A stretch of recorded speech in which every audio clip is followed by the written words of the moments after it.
pour la suite de notre chapitre sur les coûts complets. Alors, je vous rappelle, je vais reprojeter à l'écran, nous remettre dans le contexte, puisqu'on s'était arrêté à la première partie du premier exercice. Alors, c'est un peu normal, on est encore en apprentissage. Hein. Hop, je remets.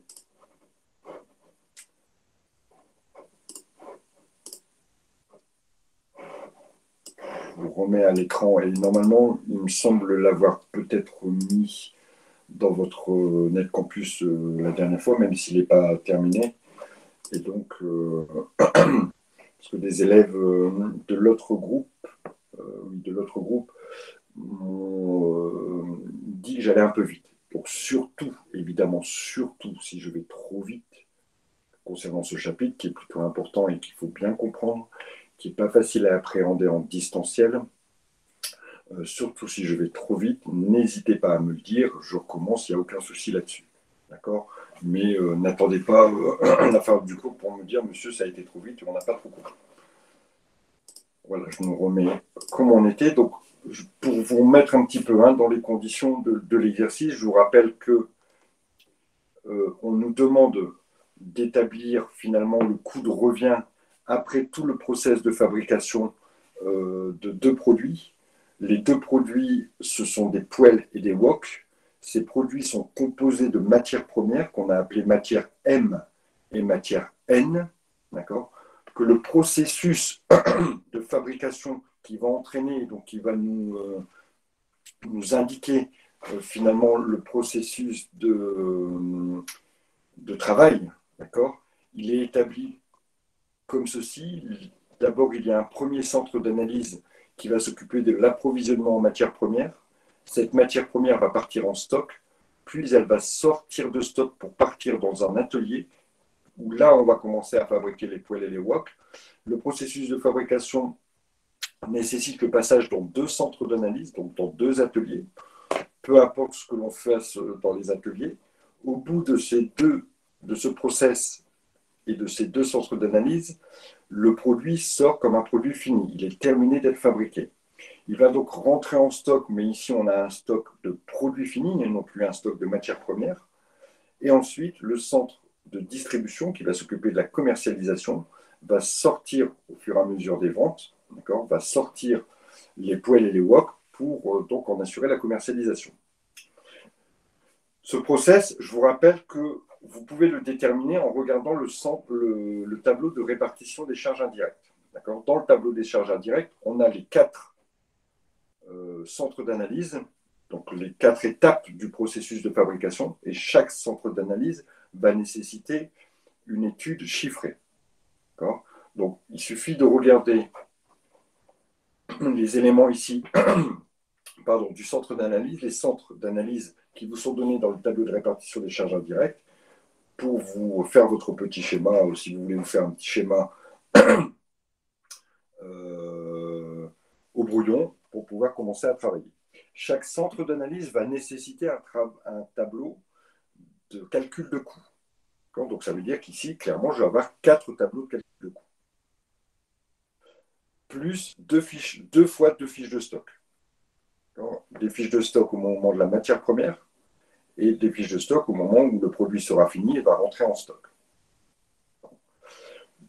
Clairement, on aura toujours, dans tous les exercices que vous allez traiter, on aura toujours la partie approvisionnement stock, une partie de production qui peut être divisée en plusieurs parties, mais ça ne doit pas changer votre approche, et une partie de distribution. On a pratiquement toujours le même process. Il y a juste la partie fabrication qui peut être faite en une fois ou en plusieurs fois. Si c'est fait en plusieurs fois, on aura donc plusieurs tableaux d'analyse, un tableau par centre d'analyse.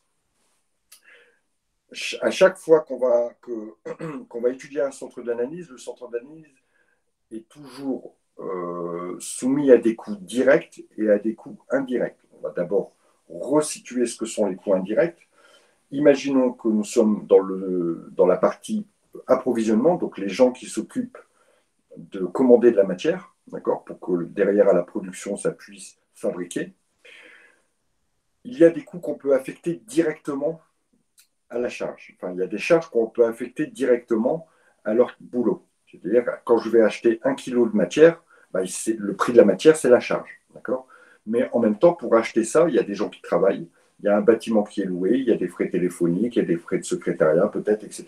Il y a plein d'autres charges, plein d'autres coûts qui sont induits par ce centre, mais qui ne peuvent pas être directement affectés au kilo acheté. On n'arrive pas à déterminer.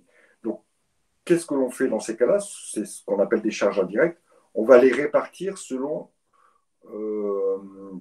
selon ce qu'on appelle une unité d'œuvre. Ce travail de répartition des charges indirectes par unité d'œuvre, c'est le premier travail que l'on vous demande. Je vous rappelle ici que toute cette partie-là était à calculer. Toute cette partie-là était à calculer. Calcul que l'on a fait lors de notre dernière séance. On a calculé combien il y avait d'unités d'œuvre par centre d'analyse et ensuite on a simplement divisé les charges indirectes par le nombre d'unités d'œuvre. Vous avez le détail des petits calculs et des petites remarques qu'on a pu faire la semaine dernière lors de notre dernière séance. Donc nous nous étions arrêtés ici aux 2 fiches de stock qui concernent donc la matière première et qui vont ici hop, je fais juste une petite chose pour gagner un peu de temps. Vous êtes pas réglé. Voilà, excusez-moi. On est reparti. Donc, on a nos 2 fiches de stock. Je vous rappelle que pour faire les fiches de stock, il faut être à l'aise avec les stocks selon la formule première entrée, première sortie, ou les stocks selon la formule des coûts unitaires moyens pondérés. C'est un chapitre qu'on a vu précédemment. Il faut maîtriser ce chapitre. Vous voyez qu'il a ici une incidence pour celui-ci, pour le type des coûts complets, puisqu'on va utiliser ces techniques-là pour faire les fiches de stock. La façon dont sont gérés les stocks vous est donnée dans l'énoncé. Comme je vous l'ai dit aussi, dans ce type d'exercice, il y a 40% de technique. D'accord. Il faut savoir comment on fait les choses. Il y a 40% de lecture du sujet, de recherche d'informations, 10% de calcul, d'accord, et 10% de présentation. Grosso modo, voilà. Donc vous voyez qu'il y a beaucoup de choses qui sont liées à la compréhension et à la lecture du sujet, parce qu'on va vous donner énormément d'informations qui peuvent être données sous forme différente, soit sous forme de tableau, soit sous forme de texte, et qu'il va falloir aller lire toutes ces informations pour savoir comment je vais gérer mes tableaux. Donc, une fois que je suis là, une fois que j'ai géré ça, maintenant je vais passer à l'étude du centre d'analyse. Dans le centre d'analyse numéro 1, qui s'appelle l'atelier 1, les choses vont être vues comme ceci. Hop.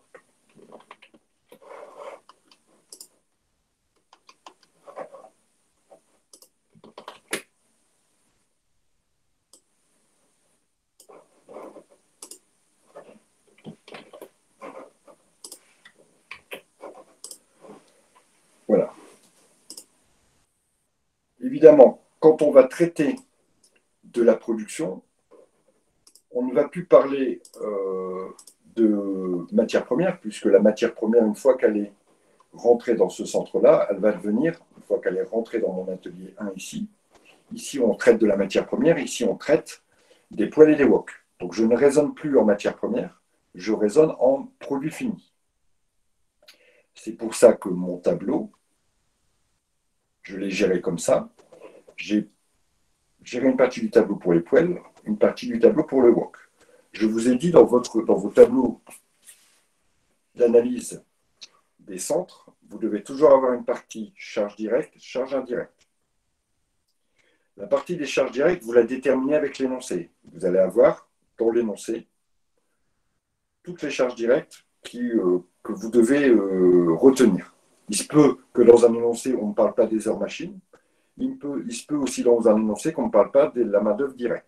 Mais à partir du moment où je vous en parle, ça veut dire qu'il faut en tenir compte. Donc ici, il y a 4 types de charges directes qui me permettent de fabriquer les poêles et les woks. D'abord, il faut de la matière première. Ensuite, il faut des hommes qui travaillent cette matière première. Ce sont les heures main-d'œuvre.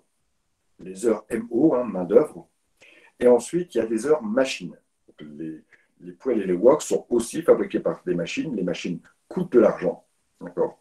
Et donc,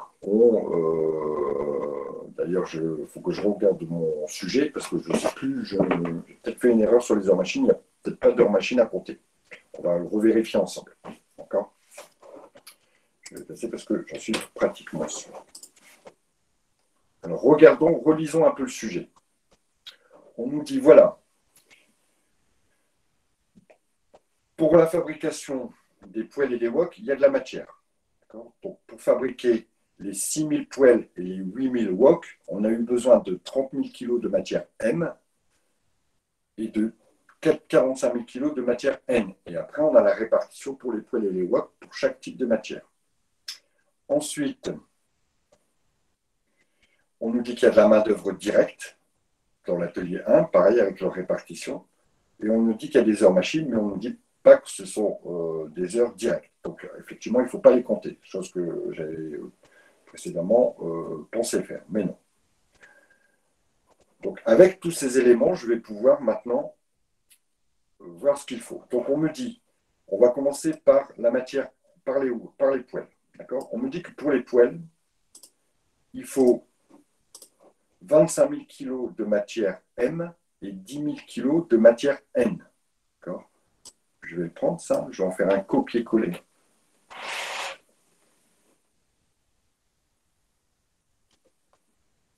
Pour vous dire que voilà, cette information, je l'ai utilisée ici.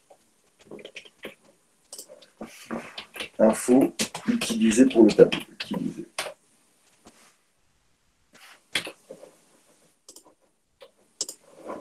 Donc, pidibip, allons-y. Regarde, pour la matière N, 10 000 kg pour les poêles. Donc 10 000 kg pour les poêles.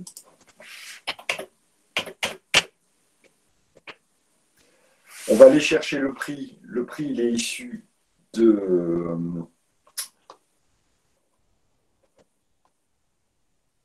mon tableau ici. Il est à 3,50. D'accord. Il est issu des stocks.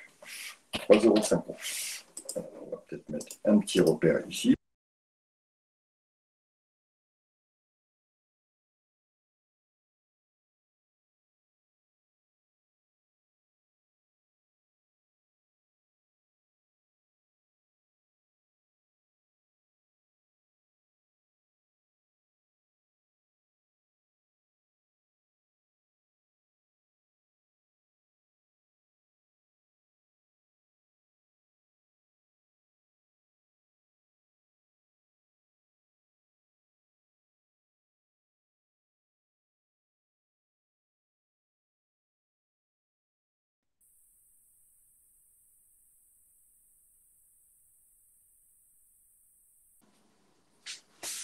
Voilà. Est-ce que vous me comprenez et vous m'entendez bien?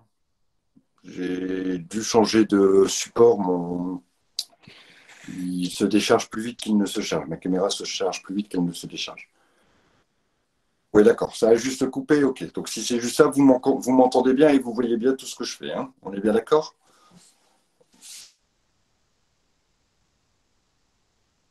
Faire ça comme ça ira peut-être juste un peu mieux. OK. C'est clair? D'accord. Parfait. Pour le prix ici, j'ai été le chercher. Évidemment, il est issu de mon tableau de stock, de mes sorties de stock. Donc, c'est ce que je vais noter ici. On utilise le coût de sortie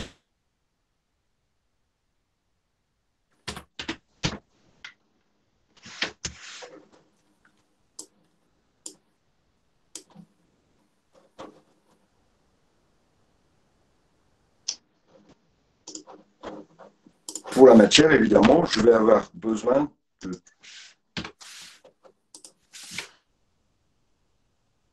N. Concernant la matière M, pour les poêles, hop, j'en ai besoin de 25 000 kg. Pareil, 25 000 kg. Ici, c'est 3 €. Et je fais mon calcul.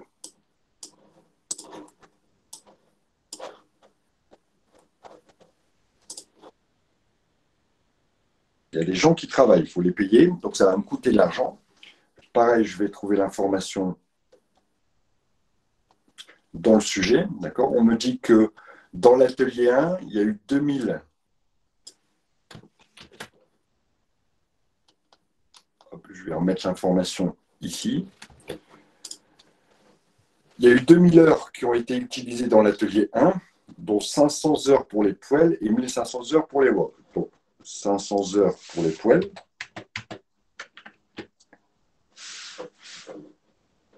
Il va falloir que je trouve maintenant quel est le prix de ces heures. Et pareil, je vais le retrouver dans mon sujet ici.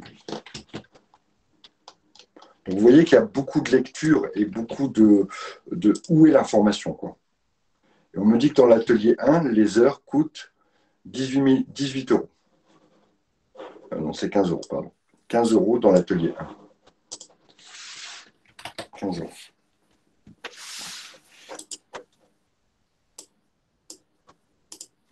Voilà pour la partie charges directes. Les charges indirectes.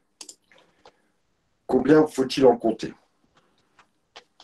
Alors, on me dit que, et ça je vais le lire dans mon tableau de répartition des charges indirectes, on me dit que dans l'atelier 1, c'est les heures machines qui comptent. D'accord? Et que le coût, c'est 100 euros. À chaque fois qu'une machine a tourné 1 heure, ça sera 100 euros. Donc, les heures machines pour l'atelier 1, tac, tac, tac, 1000 heures machines dans l'atelier 1, donc 400 heures et 600. Donc, 400, 600.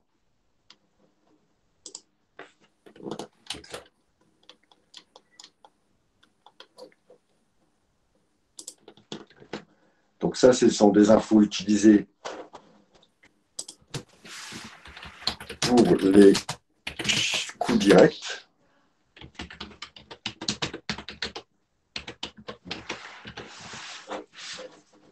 Et ça, ce sont des infos utilisées pour les coûts indirects.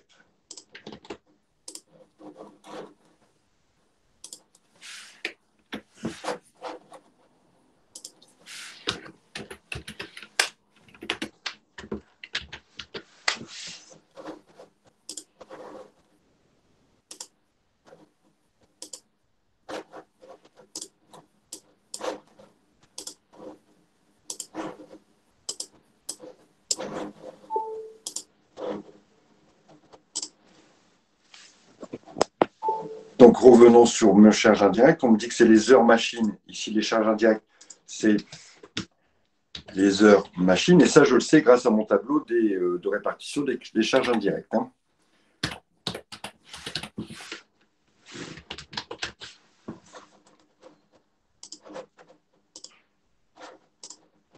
Donc, j'en ai eu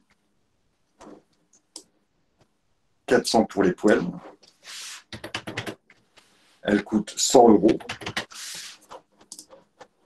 Ça, je le sais grâce à mon tableau des charges indirectes.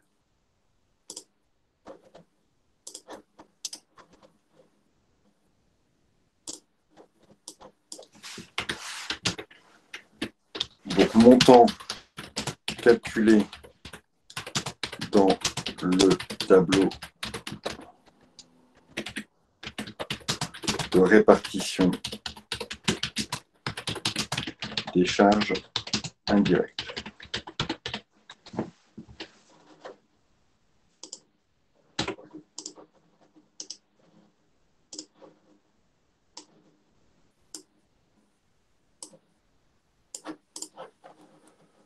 Donc évidemment ici je vais multiplier l'un par l'autre.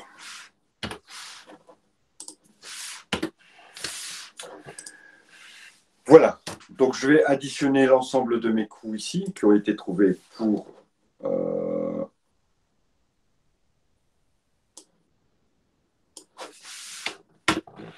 je suis à 157 500 euros. Tout ça, ça a été consommé pour fabriquer quoi? Répondez-moi un petit peu. Tout ça, ça a été consommé pour fabriquer quoi?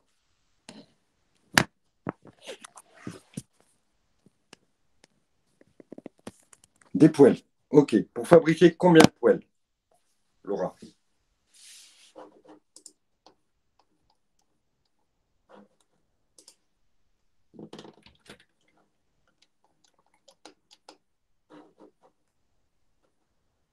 information importante, encore une fois, voilà, il a été fabriqué 6000 poêles. Donc tout ça, c'est pour fabriquer 6000 poêles. Donc ça veut dire que sorti de l'atelier 1, les poêles ont coûté 157 000 divisé par 6000. Sorti de l'atelier 1, mes poêles ont coûté 26,25 €. D'accord? Est-ce que vous avez des questions arrivées à ce niveau-là? Est-ce qu'il y a des choses que vous n'avez pas compris? Je vais recommencer exactement la même explication. Hein. Pour les wok, ça vous fait une double explication pour comprendre comment ça va fonctionner. Donc,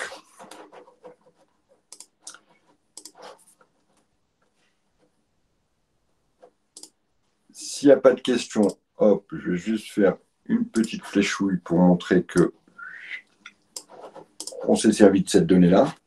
Je vais refaire une petite chose ici pour vous indiquer que le calcul ici, c'est le total divisé par la quantité, soit 157 500 divisé par 6 000.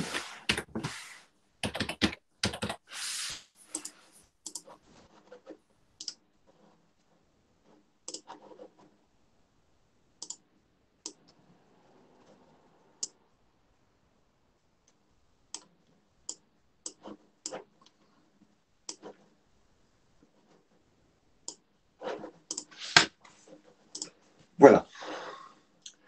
Alors, on va recommencer la même explication pour les wok. Donc, regardons. Combien de matière N a-t-on besoin pour les wok? On a besoin de 35 000 kg de la matière N. 35 000.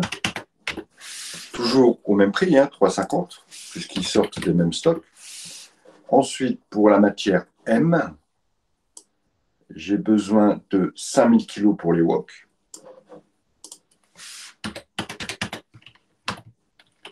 À 3 €. J'aurais utilisé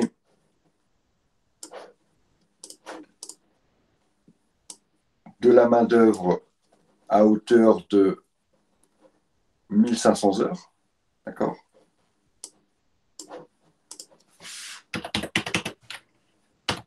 Toujours à 15 €. Et ici, en heures machine, j'ai utilisé 600 heures machine. Toujours à 100 €. Je fais mes petits calculs.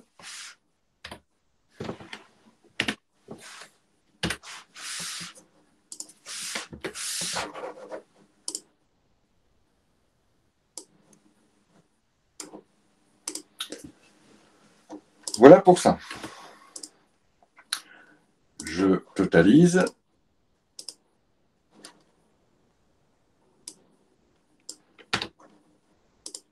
Ici, on a fabriqué 8000 wok. Et donc, un wok coûte 27,50 €. On voit que les wok coûtent légèrement plus cher que les poêles. Y a-t-il des questions?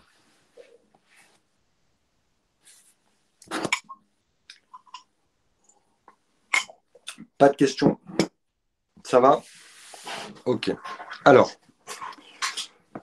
on va s'occuper maintenant du centre d'analyse numéro 2, d'accord? Enfin, de l'atelier 2. On aurait pu cumuler, on aurait pu faire les deux centres en même temps dans le même tableau. Je préfère les séparer pour que vous compreniez bien, d'accord? Donc, je vais reprendre la même structure de tableau.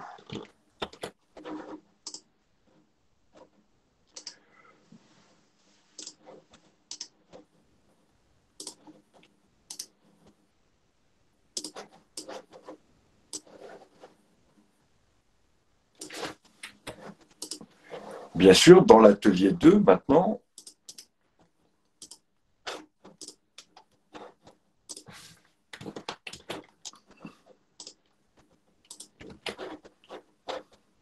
on va continuer la fabrication des wok. Certainement qu'on n'est pas arrivé, on n'a pas terminé la fabrication. Il y a peut-être d'autres choses qui se font dans l'atelier 2. On pourrait imaginer de la peinture ou des choses comme ça, ou de l'emballage. Voilà. Donc, on redémarre avec des produits qui ne sont pas encore finis. Hein, on pourrait dire des produits semi-finis. Donc, le produit de base, j'en ai 6000 ils sortent de l'atelier 1, ils vont dans l'atelier 2, donc ils arrivent avec les mêmes coûts, hein. D'accord, ces coûts-là. Voilà. Et on va rajouter encore des charges. Donc là, on a poêle et wok, ils sortent de l'atelier 1, donc il y en a 6000 qui ont une valeur de 26,25 €. Ils arrivent dans l'atelier 2 et on va rajouter des choses, on va refaire des choses. Alors, dans l'atelier 2, on va regarder au niveau des informations ce qu'on nous dit. D'accord. Alors, il n'y a plus de matière, hein, puisque a priori, ça a sans doute été utilisé dès l'atelier 1. Dans l'atelier 1, voilà, 4000 heures main-d'œuvre.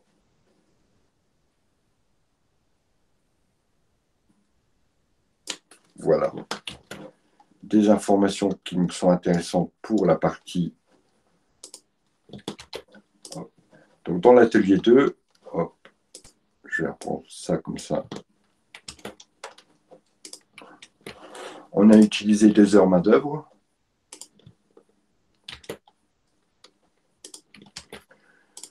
Donc, ici, dans l'atelier 2, il y a 4000 heures qui ont été utilisées. 1200 pour les poêles.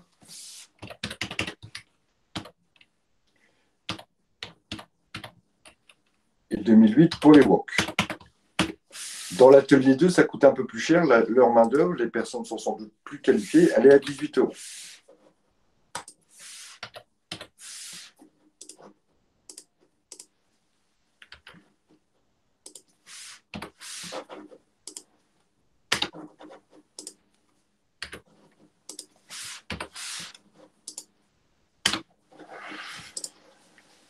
Voilà. Ensuite, a priori, il n'y a pas d'autres coûts directs. Je vais passer aux charges indirectes.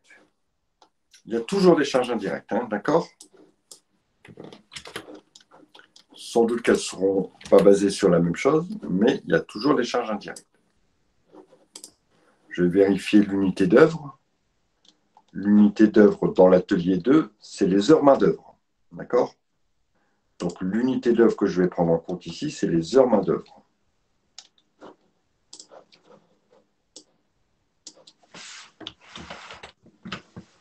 Donc, là, on a eu 1200 ici.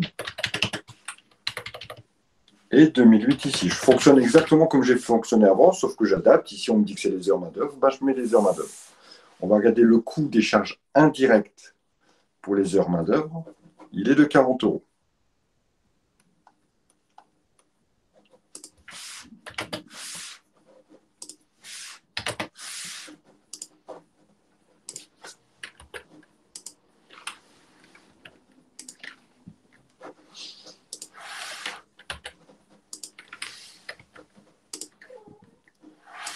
Voilà les nouveaux coûts. Une fois que pour les poêles 15. Attendez, je réponds à votre question tout de suite. Je vais juste régler une petite chose.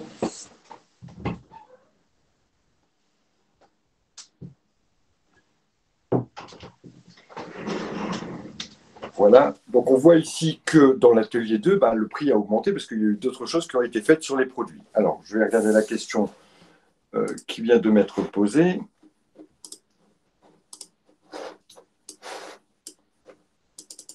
Peut-être une remarque.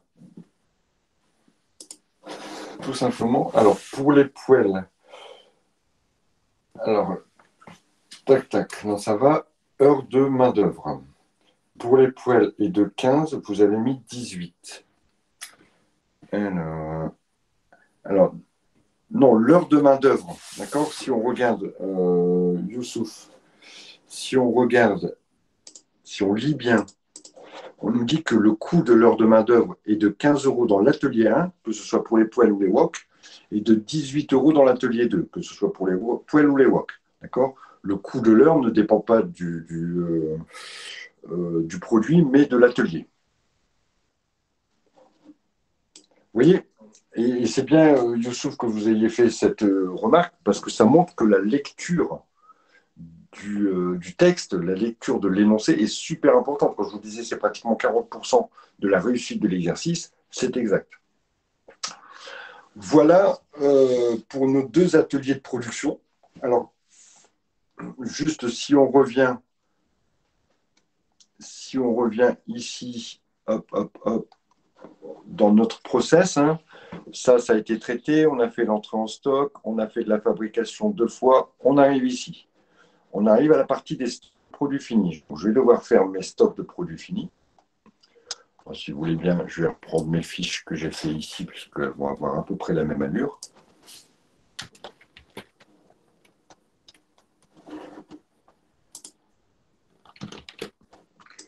Mes stocks de produits finis vont concerner non plus de la matière, mais comme c'est des produits finis, ça va être des poêles.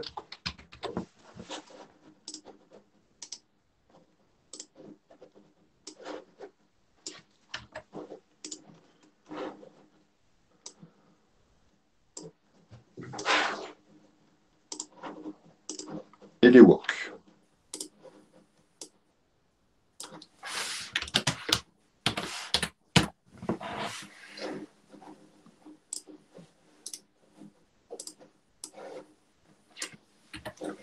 Alors, gérons les stocks. D'abord, il y en avait certainement en stock initial.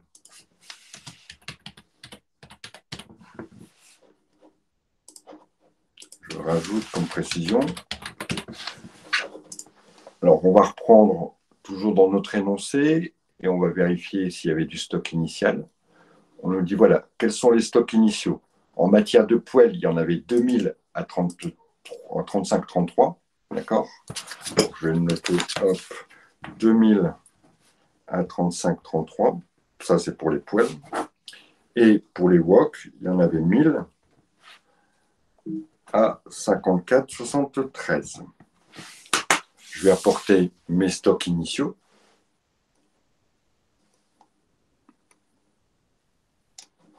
Stocks initiaux de poêle, il y en avait donc 2000 à 35-33. Pour les wok, il y en avait 1000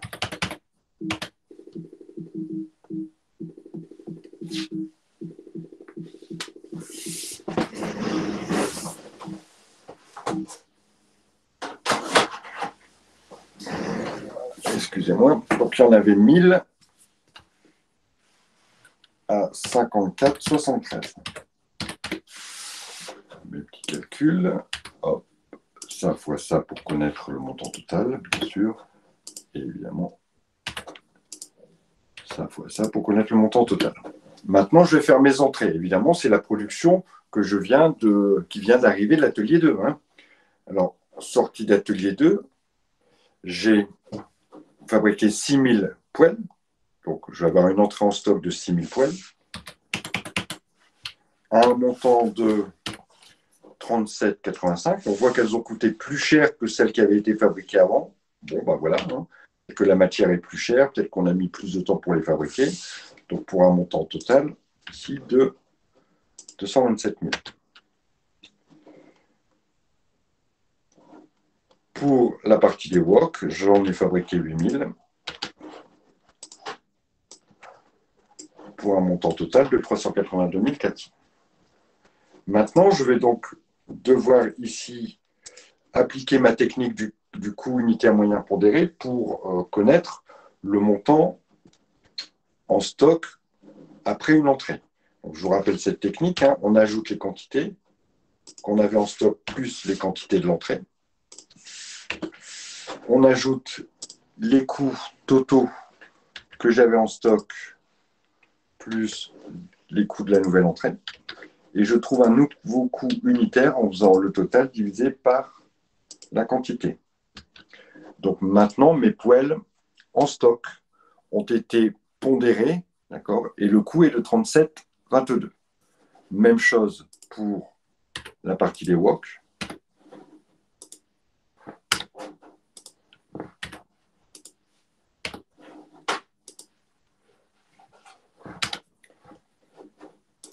pareil, pondération du prix. Ici, on voit qu'on a produit moins cher que ce qu'on avait en stock.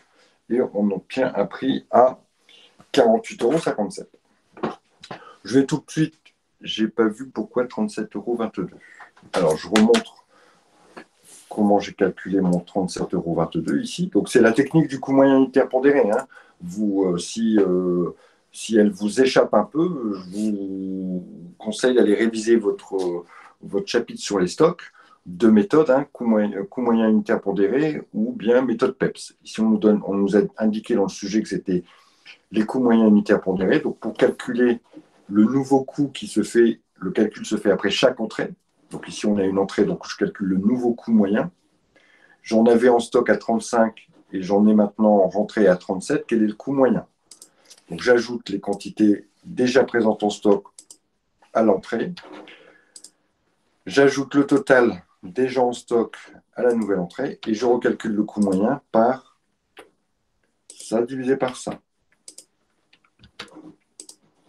Donc, la technique ici, j'ai ajouté les quantités, j'ai ajouté les totaux et je recalcule le prix moyen. J'ai fait la même chose dans la deuxième. On est OK? Très bien. À votre avis, comment on va estimer les sorties de stock? Comment on va estimer les sorties de stock ici pour les produits finis? On va se rapporter à ce qui a été vendu, puisque ce qui n'a pas été vendu reste en stock. D'accord? Donc, il va nous falloir ici l'information. Quel est le nombre de produits finis qui a été vendu? On va rechercher, hop, et on sait que voilà, les ventes, 5000 et 9000. D'accord? Peu importe le prix, pour le stock, ça ne nous intéresse pas le prix de vente. Donc, 5000 vendus ici, une sortie de 5000.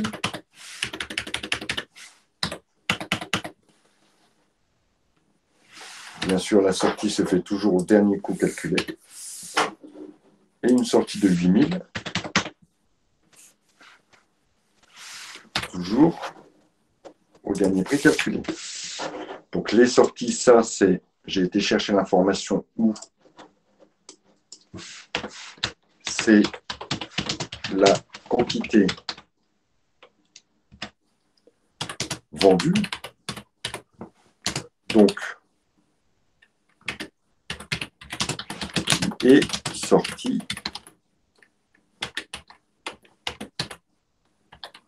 de stock. Si ça a été vendu, il faut bien les sortir de stock.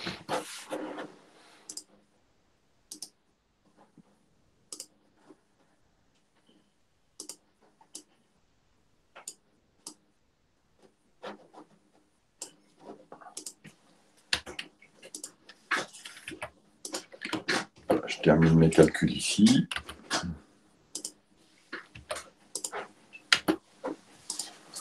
Voilà. Alors, dans mon process, j'en suis arrivé là. Je reprends le process, hein, d'accord? Dans mon process, je suis là. Il ne me reste plus qu'un seul centre d'analyse.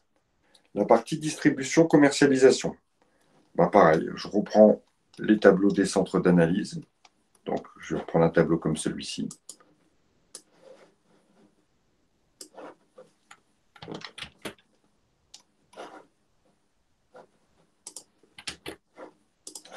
Donc, dans le centre d'analyse, cette fois-ci, distribution.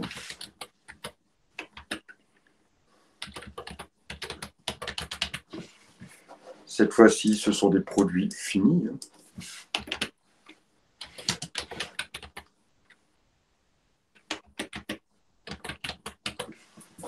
Et donc, dans ce centre, évidemment, j'en ai sorti pour les poêles. On sait qu'on en a vendu 5000.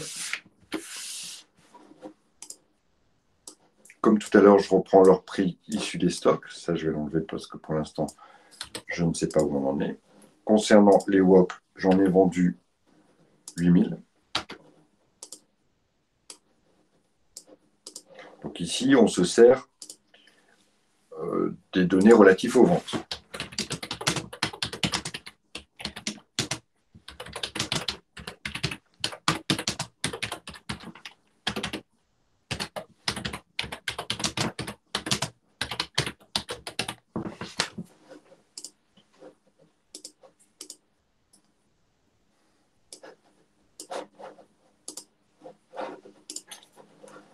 Donc, dans les informations, on ne me donne pas d'autres charges directes, donc ça veut dire qu'il n'y a rien d'autre. Par contre, je sais qu'il y a toujours des charges indirectes. Les charges indirectes ici, c'est la centaine d'euros vendus.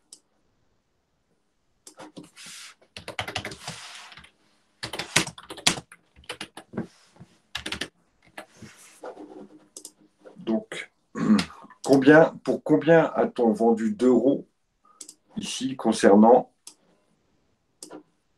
les poêles? On va faire le calcul ensemble. Je sais que j'ai vendu 5000 poêles à, il me semble que c'est 40 euros, hein, si je ne dis pas de bêtises. 40 et 80, ok. À 40 euros. Donc, ça va me donner 200 000, je pense. 20 000, pardon. Juste parce que je fatigue aussi un peu 5 000 fois 40.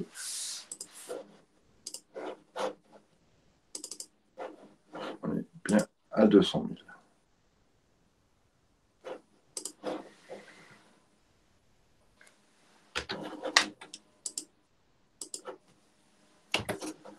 Combien y a-t-il de fois 100 euros dans 200 000 pour connaître le nombre de centaines d'euros? 200 000 divisé par 100.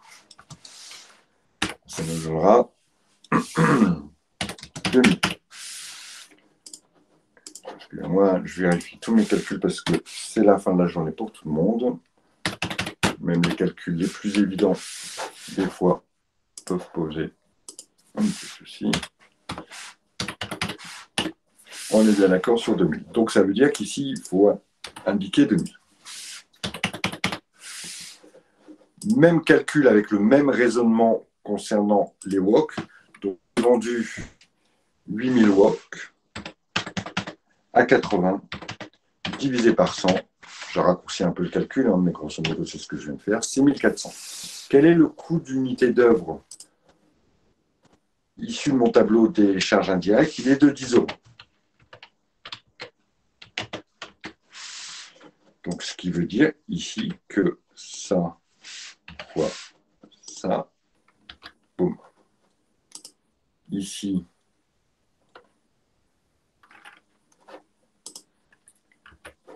ça fois ça, boum.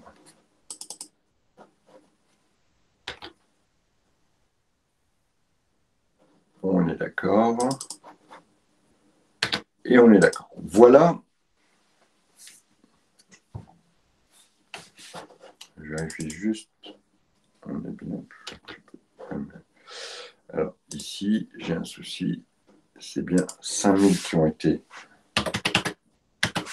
vendus. C'est pour ça que ça me parle de coût. 5000, j'ai bien remis, mais 8000 ici pour le vente. Donc, on arrive au bout de notre raisonnement. Et on peut dire que le coût de revient des poêles, puisqu'on a fini tout notre process, hein, le coût de revient, donc, conclusion,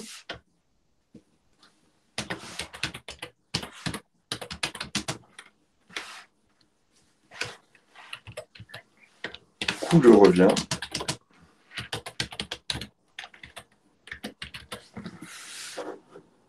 pour les poêles, 41,22 €. Pour les wok, 56,57 €.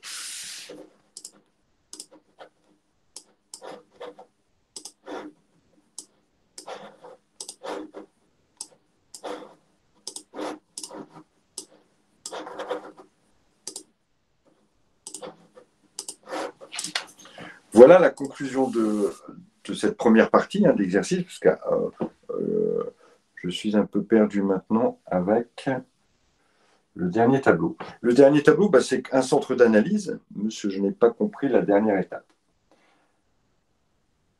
Avec les charges indirectes. Alors, c'est l'étape la plus compliquée. On vous dit ici que l'unité d'œuvre, c'est la centaine d'euros vendus. À chaque fois que je vends 100 euros, ça me coûte 10 euros. D'accord? Donc l'unité d'œuvre, c'est la centaine d'euros vendus. Je répète, à chaque fois que je vends 100 euros, ça me coûte 10 euros, puisque les 10 euros, on les avait calculés précédemment. Comme tout à l'heure, à chaque fois que j'utilisais une heure machine, ça me coûtait X. Cette fois-ci, la détermination des unités d'œuvre, vous ne devez pas vous attarder dessus. Hein. On vous dit que c'est ça, ben voilà, c'est tout. Je prends en compte ça. On me dit que à chaque fois que je vends 100 euros, ça me coûte 10 euros. D'accord? Donc, combien de fois j'ai vendu 100 euros? Je vous donne le calcul ici. J'en ai vendu 5000 à 40 euros, donc j'ai vendu pour 200 000. Combien y a-t-il de fois 100 euros dans 200 000? 200 000 divisé par 100, il y a 2000 fois 100 euros dans 200 000. Voilà pourquoi j'ai mis 2000. Concernant le dernier tableau, il fonctionne exactement comme les autres, sauf que je n'ai pas d'autres charges directes. Il est plus simple. D'accord? J'aurais pu juste mettre les produits finis et les charges indirectes. Qu'est-ce que ça vous inspire, ces prix-là? La poêle me revient à 41,22 € et le wok me revient à 56,57 €. Qu'est-ce que, il n'y a pas un truc qui fait tilt dans votre tête? Est-ce que ça arrive encore à faire tilt dans votre tête à 19h12? Non, ça fait plus tilt.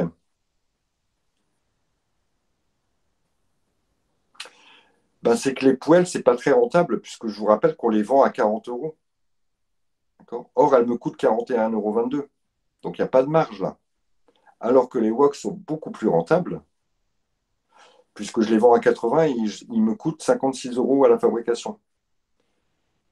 Donc ça va être la suite de l'exercice où on va regarder un peu et on va analyser, une fois qu'on a calculé le coût de revient, on va analyser toute la partie rentabilité ou pas rentabilité.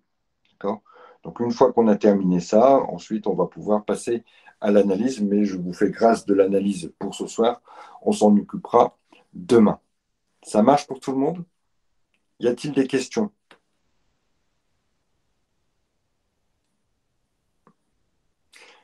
Alors, je vais essayer ce soir, pas évident, hein, d'accord?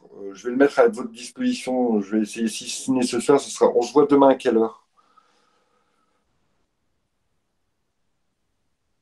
19h30, d'accord. Bon, j'aurai le temps dans la journée, comme ça vous pourrez récupérer le tableau et puis la suite de l'exercice, on va la baser sur le tableau. Vous aurez plus de choses dans les mains.